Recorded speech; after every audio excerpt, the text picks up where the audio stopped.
How can I enable Google Adsense where you want ads placed by Google? So I believe you are trying to monetize your website or blog. So for that, you need to sign up to a Google Adsense account. Once you are approved, then you can embed that piece of code onto your website or blog, wherever you want those ads to appear, and you'll be able to put up ads on your website. For that, you need an AdSense account. Here's another question for Google AdSense. What are the differences between Google Ads and AdSense? So Google Ads is for the advertiser who is paying Google to advertise their business.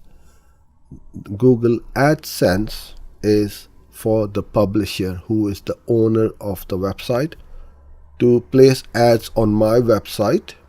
Every time somebody clicks on that, I earn a percentage from Google of that click, which is paid by the advertiser to Google. So this is the difference between the two.